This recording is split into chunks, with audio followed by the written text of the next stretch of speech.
पहाड़ों के बीच एक श्याम नगर नामक गांव था।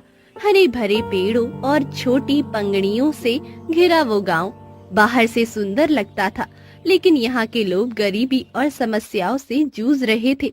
गांव के अधिकांश किसान छोटे खेतों पर निर्भर थे, जो मुश्किल से उनका पेट भर पाते।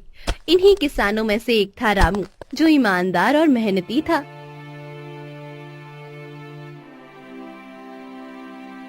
अजी, सुनते हो, आज घर में आटा खत्म हो गया है।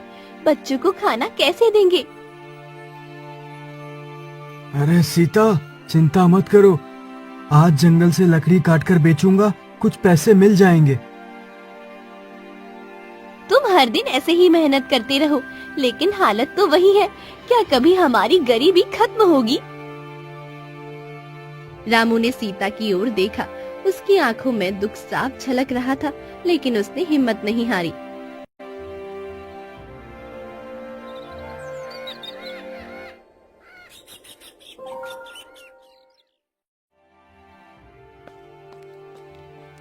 श्याम नगर में पानी की किल्लत सबसे बड़ी समस्या थी। लोग तालाब के सूखने और फसल बर्बाद होने से परेशान थे। गांव के मुखिया रघु अमीर था, लेकिन गरीबों की मदद करने के बजाय उनका शोषण करता। एक दिन रामू अपने दोस्त मोहन के साथ गांव के चबूतरों पर बैठा था। रामू, देखना, इस बार भी हमारी फसल आधी खराब हो गई। अब क्या करेंगे? भाई, मेहनत करेंगे और क्या कर सकते हैं। शायद भगवान हमारी सुन ले। भगवान भी शायद थक गए होंगे हमारी गरीबी देख देख कर।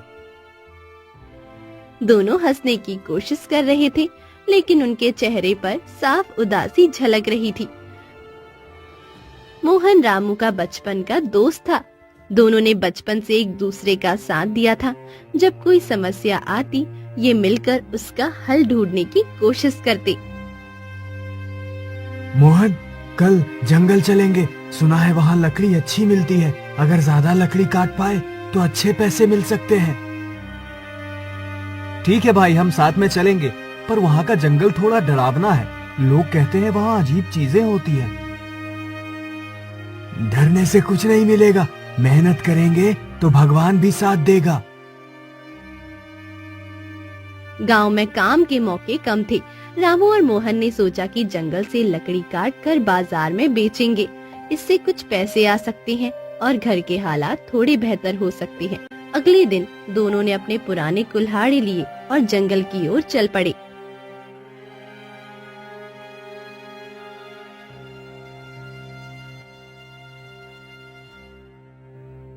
रामू, संभल कर जाना। जंगल की कहानियां सुनकर डर लगता है। डरने की जरूरत नहीं, मैं जल्दी लौट आऊंगा।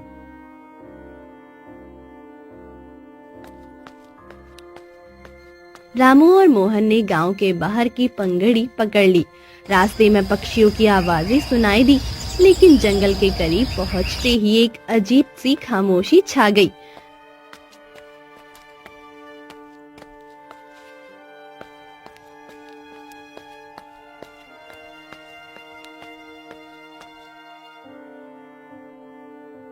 रामू, ये जगह अजीब नहीं लग रही?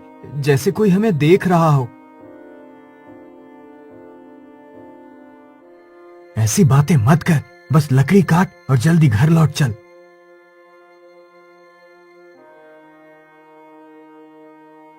जंगल में घुसने के बाद दोनों ने अपने अपने काम शुरू कर दिए, पर वे नहीं जानते थे कि ये सफर उनकी जिंदगी हमेशा के लिए बदलने वाला था।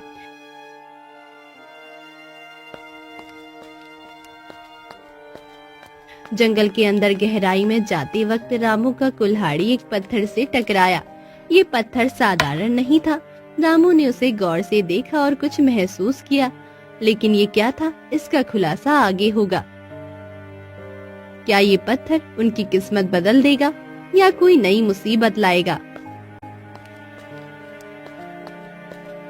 रामू और मोहन जंगल में लकड़ी काटते हुए धीरे धीरे अंदर की ओर बढ़ते गए। सूरज की रोशनी अब घने पेड़ों की शाखाओं में छिपने लगी थी। हवा में अजीब सी खामोशी थी। रामू, ये जगह मुझे ठीक नहीं लग रही। लगता है हम बहुत अंदर आ गए हैं। डर मत, बस थोड़ा और काम करते हैं, जल्दी वापस चलेंगे। जंगल में हर कदम के साथ पेड़ और घने होते जा रहे थे। अजीब आवाजें जैसे किसी ने पत्तियों को कुचला हो और हवा से गूंज रही थी। रामू ने पलटकर देखा, लेकिन वहाँ कोई नहीं था। मैंने कहा था ये जंगल सही नहीं है, लगता है कोई हमें देख रहा है। तुझे तो हर चीज में भूत दिखता है, चल काम कर। जंगल के बीच अचानक फिर से रामू का कुल्हाड़ी एक शक्ति चीज से टकराया। वो एक बड़ा पत्थर था जो आधा जमीन में धंसा हुआ था। रामू ने पत्थर के चारों ओर से मिट्टी हटाई। जैसे ही उसने पत्थर को घुमाया, वहाँ एक छोटा घड़ा दिखाई दिया। मोहन, यहाँ देख, ये घड़ा कितना पुराना लगता है। शायद किसी ने इसे यहाँ छुपाया है। रामू, इसे मत छेड़, पता नहीं ये क्या है, किसी मुसीबत में मत पड़ना।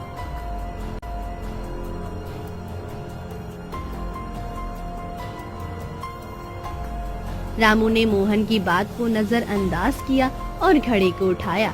जैसे ही उसने घड़े का ढक्कन हटाया, एक तेज रोशनी जंगल में फैल गई। उस रोशनी के बीच अचानक एक वृद्ध बाबा प्रकट हुए। उनकी लंबी सफेद दाढ़ी, चमकदार आंखें और गहरे लाल वस्त्र उनके व्यक्तित्व को रहस्यमय बना रहे थे। बाबा के हाथ में एक लकड़ी थी जिस पर अजीब निशान बने हुए थे। तुमने मेरे घड़े को छुआ है, अब मैं तुम्हारी मदद के लिए प्रकट हुआ हूँ। रामू और मोहन घबरा गए। ये क्या हो रहा है? आप कौन हैं?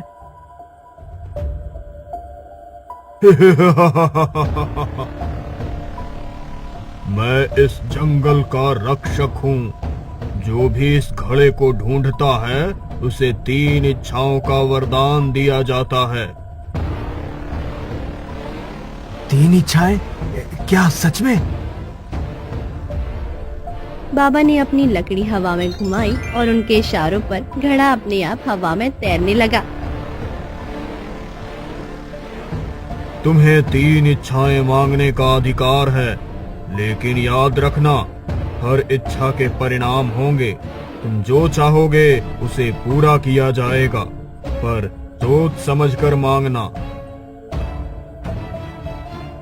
क्या इसका मतलब है कि हम अपनी गरीबी खत्म कर सकते हैं? हाँ, पर हर इच्छा का असर तुम्हारे आसपास के लोगों पर भी होगा। तुम्हारी किस्मत अब तुम्हारे फैसलों पर निर्भर है। रामू और मोहन दोनों सोच में पड़ गए। भाई, ये कुछ गड़बड़ लग रहा है। कहीं ये वरदान मुसीबत ना बन जाए।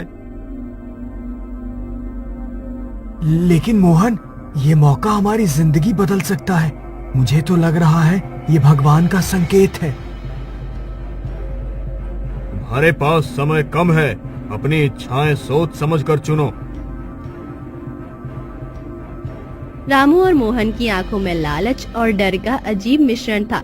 क्या वे सही इच्छाएं मांगेंगे या बाबा की शर्तें उनकी मुश्किलें बढ़ा देंगी? बाबा की शक्तियों का सच क्या है? बाबा, मेरी पहली इच्छा है कि मैं इतना धनवान बन जाऊं कि मुझे और मेरे परिवार को कभी किसी चीज की कमी ना हो। रामू, इतना बड़ा फैसला बिना सोचे क्यों लिया? धन हर समस्या का हल नहीं होता। तुम्हारी इच्छा पूरी होगी, लेकिन याद रखना, धन के साथ जिम्मेदारी और समस्याएं भी आती हैं। बाबा ने अपनी लकड़ी को हवा में घुमाया। जंगल में गूंजते मंत्रों की ध्वनि के बीच रामू के चारों ओर तेज रोशनी फैलने लगी। जाओ, अब तुम्हारा जीवन बदल गया है।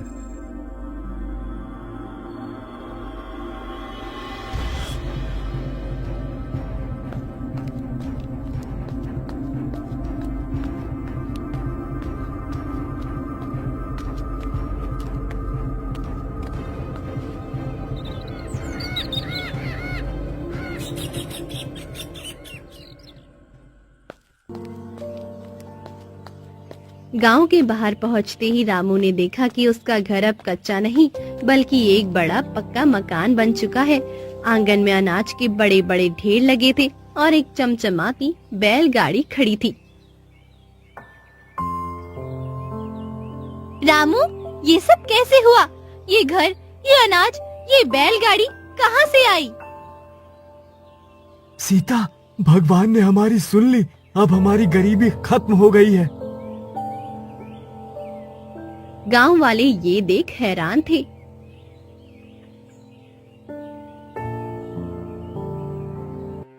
ये रामू अचानक इतना अमीर कैसे बन गया? कल तक तो उसके पास खाने को भी नहीं था। शायद उसने जंगल में कोई खजाना ढूंढ लिया। कुछ तो गड़बड़ है, इसका पता लगाना होगा। रामू की जिंदगी अब पूरी तरह बदल गई थी। गांव वाले उसे सम्मान से देखते, लेकिन धीरे धीरे उसकी साधारण जीवन शैली बदलने लगी। भाई, तेरे पास इतना सब कुछ आ गया, पर तुझे अजीब नहीं लग रहा? मोहन, ये सब हमारी मेहनत का फल है। अब मुझे किसी की परवाह नहीं। रामू, धन हमेशा खुशियां नहीं लाता, संभल कर रहना।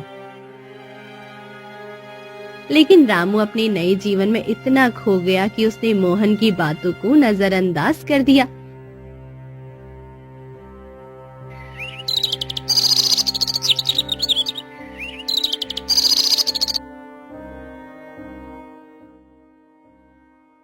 मुखिया रघु, जो पहले से ही गांव का सबसे अमीर आदमी था, अब रामू की बढ़ती प्रतिष्ठा से जलने लगा।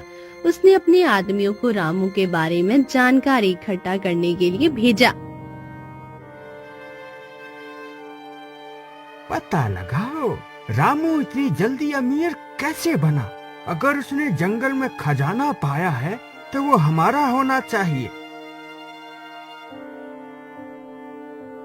रघु ने गांव वालों के बीच अफवाहें फैलानी शुरू कर दी।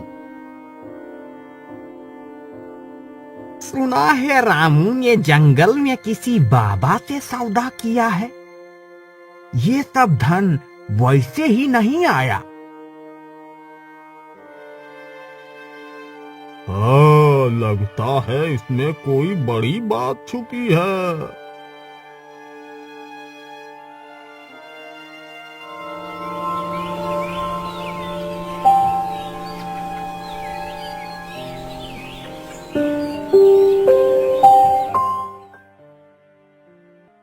रामू के पास अब धन तो बहुत था, लेकिन उसका स्वभाव बदलने लगा।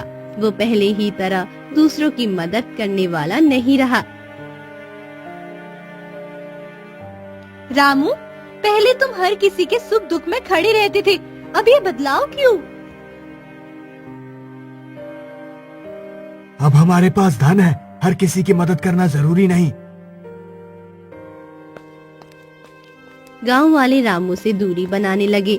जिन लोगों ने पहले उसकी तारीफ की थी, वे अब उसे शक की नजर से देखने लगे। रामू को महसूस होने लगा कि धन ने उसकी खुशियों तो बढ़ाई, लेकिन साथ ही ईर्ष्या, तनाव और अकेलेपन को भी बढ़ा दिया है। मोहन ने उसे चेतावनी दी थी, लेकिन रामू ने उसकी बातों को अनसुना किया। रामू के पास अब सब कुछ था, लेकिन क्या वो सही मायने में खुश था? मुखिया रघु की चालें और गांव वालों की ईर्ष्या उसकी जिंदगी को किस दिशा में ले जाएंगी? रामू की पहली इच्छा ने उसकी जिंदगी तो बदल दी, लेकिन गांव में उसके खिलाफ माहौल बनने लगा। मुखिया रघु और उसके साथी दिन रात नई चालें सोचने लगे। ये रामू खुद को राजा समझने लगा है। मैं इसे सबक सिखाए बिना चैन से नहीं बैठूंगा। उसकी कमजोरी उसका घमंड है। पहले उसकी छवि खराब करेंगे, फिर उसे मिट्टी में मिला देंगे। गांव में अफवाहें फैलने लगी कि रामू ने जंगल में किसी काले जादू का सहारा लिया है। गांव वाले अब उसे कतारने लगे। रामू को ये महसूस होने लगा कि धन होने के बावजूद उसे शांति नहीं मिली। रामू, तुम्हारे पास सब कुछ है, लेकिन गांव वाली अब तुमसे दूर क्यों होते जा रही है? शायद ये सब रघु की चालें हैं। मुझे इनसे बचने और अपने परिवार की सुरक्षा के लिए कुछ बड़ा करना होगा।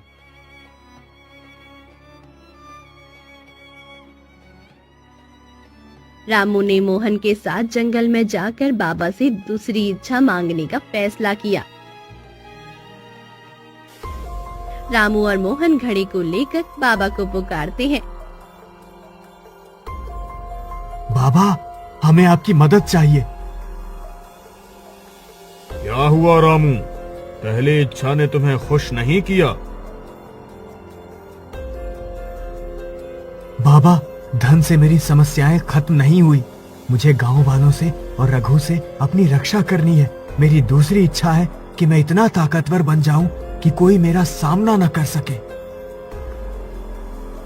रामू, ये क्या कर रहे हो? ताकत कभी कभी मुसीबत भी बन सकती है। बाबा ने गंभीरता से रामू की ओर देखा। रामू, याद रखो, ताकत बड़ी जिम्मेदारी के साथ आती है। इसे गलत तरीके से उपयोग करना तुम्हारे लिए घातक हो सकता है। सोच लो। मैंने सोच लिया है बाबा, मुझे इस ताकत की जरूरत है। बाबा ने मंत्र पढ़ते हुए अपनी लकड़ी हवा में घुमाई। एक बार फिर तेज रोशनी रामू के चारों ओर फैल गई। तुम्हारी इच्छा पूरी हुई, लेकिन ताकत का उपयोग सोच समझ कर करना।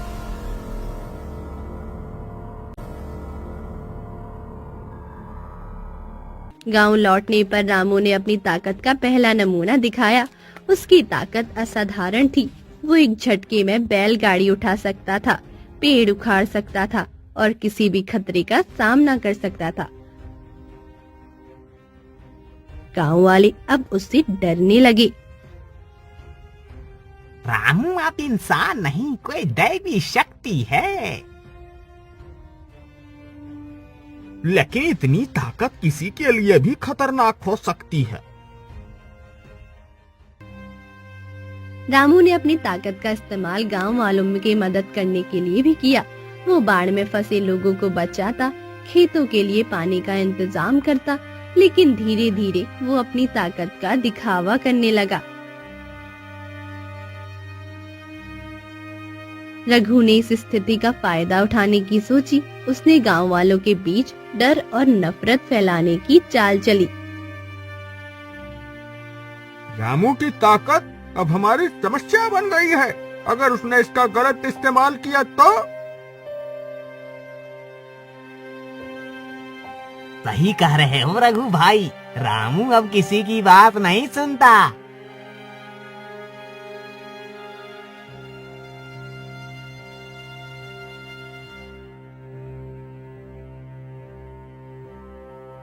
रामू को ये महसूस होने लगा कि उसकी ताकत उसे और अलग थलग कर रही थी। मोहन ने उसे चेतावनी दी। रामू, बाबा ने तुम्हें ताकत दी, लेकिन इसका गलत इस्तेमाल मत करो। गांव वाले पहले ही तुमसे डरने लगे हैं। मोहन, मैं ये सब उनके भले के लिए कर रहा हूँ। अगर कोई मुझसे टकराएगा तो मैं उसे बर्दाश्त नहीं करूंगा। रामू की दूसरी इच्छा ने उसे ताकत तो दी, लेकिन उसके अहंकार और गांव में बढ़ते तनाव ने उसकी मुश्किलें बढ़ा दी। अब गांव वाले भी उसके खिलाफ खड़े होने लगे। क्या रामू अपनी ताकत को नियंत्रित कर पाएगा या वो वरदान उसके लिए अभिशाप बन जाएगा? रघु की चालें और गांव में पड़ते तनाव का क्या परिणाम होगा? रामू की ताकत और धन के बावजूद उसका जीवन मुश्किलों से घिरा था। गांव के लोग उससे डरते थे और मुखिया रघु लगातार षड्यंत्र कर रहा था। रामू, क्या बाबा के वरदान ने तुम्हारी जिंदगी बेहतर बनाई है या और मुश्किलें खड़ी कर दी हैं? रामू दुविधा में था। उसे समझ नहीं आ रहा था कि तीसरी इच्छा क्या मांगे जिससे सब कुछ ठीक हो जाए। लेकिन रामू, बाबा ने चेतावनी दी थी, तीसरी इच्छा मांगने से पहले सोचो, क्या ये सच में तुम्हारे और गांव के लिए सही होगी? मुखिया रघु ने महसूस किया कि रामू अब कमजोर हो रहा है। उसने गांव वालों के डर को भड़काने की योजना बनाई। रामू अब हमारे लिए खतरा बन चुका है। उसकी ताकत के कारण हम सब खतरे में हैं। हमें उसे रोकना होगा। गांव वाले पहले से ही रामू से नाराज थे। उन्होंने रघु की बात मान ली। रघु ने गांव वालों को उकसाया कि वे रामू के खिलाफ खड़े होंगे और उसे गांव छोड़ने के लिए मजबूर करेंगे। हाँ रघु भाई सही कह रहे हैं। रामू अब हमारे बीच का नहीं रहा। उसकी वजह से हमारी जिंदगी मुश्किल हो गई है।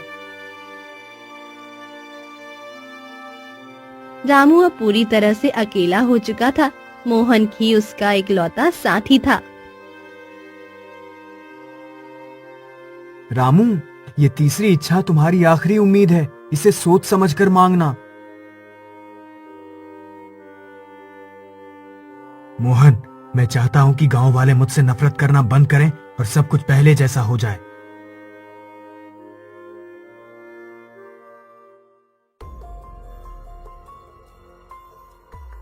रामू और मोहन बाबा के पास गए। बाबा, मेरी तीसरी और आखिरी इच्छा है कि सब कुछ पहले जैसा हो जाए, गांव में शांति हो और मुझे कोई गलत ना समझे। बाबा ने गहरी सांस ली और अपनी लकड़ी हवा में घुमाई। तुम्हारी इच्छा पूरी होगी रामू, लेकिन याद रखना हर परिवर्तन एक कीमत लेकर आता है।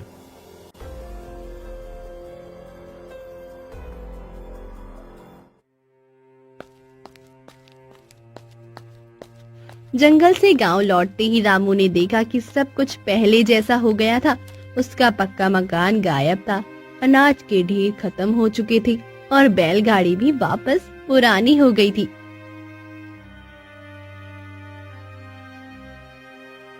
रामू, तुम वापस आ गए।